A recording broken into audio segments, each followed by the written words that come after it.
Thank you very much, Dave. We all remember this. 15 years ago this August was Hurricane Katrina. We're coming up on the 15th anniversary. The monster storm claimed more than 1,800 lives. Ahead of the anniversary, there's a new book out talking about the real reasons why the levees failed us. Joining us now with more on that, the book's author and the founder of levees.org, Sandy Rosenthal. Sandy, how are you? Good morning. I'm wonderful. Thank you. And as we look back and over time, you know, a lot of things get clearer in some of the problems we saw with Hurricane Katrina. And at first we thought it was a natural disaster.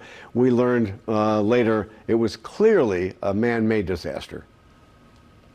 Well, that's right. And a lot of the people here in New Orleans understand that now, but the whole rest of the country needs to know why New Orleans flooded. And so my goal was to write a readable and engaging, but also data-dense and very documented story on why New Orleans flooded. And hopefully I've accomplished that goal.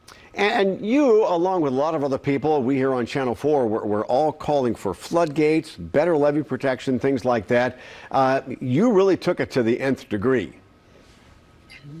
Well, the survivors of this flood deserve for not just for the whole country to understand why New Orleans flooded, but the survivors deserve for our children's children to have better flood protection. It seemed to me at the time a no-brainer.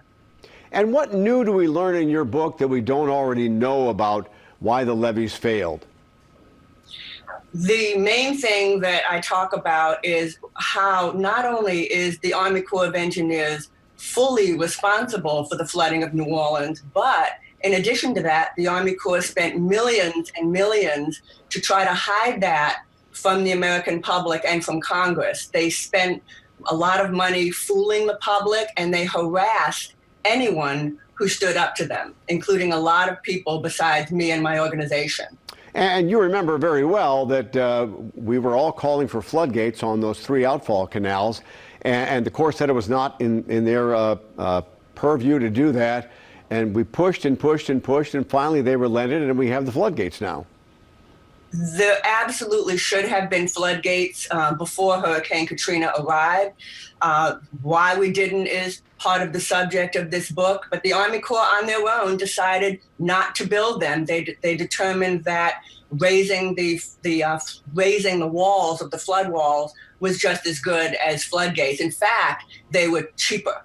So that is the reason that the Army Corps chose raising the flood walls. Well, and they also claimed that they were not authorized to build the floodgates by Congress. And when we look at some of the flood walls we did have, some of the levees, some of them were so poorly constructed, they didn't have a chance.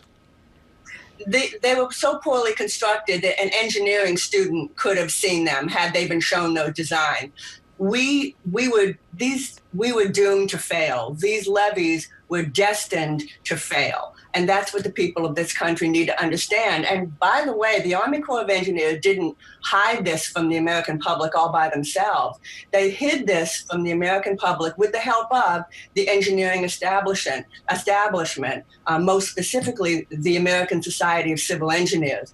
Yeah. And they did it in cooperation with the media, which is something I go into in great detail in the book. So the Army Corps of Engineers, as long as they were, didn't hide it all by themselves. Okay. They hid it, and money. Hopefully we're better protected now than we were.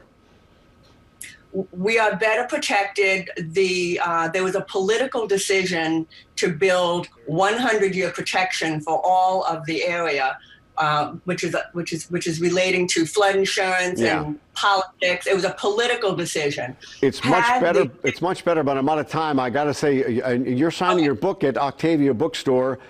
Are you doing it all day? All day long. Because of COVID, we're limited in the number of people, so it's going to be outdoors.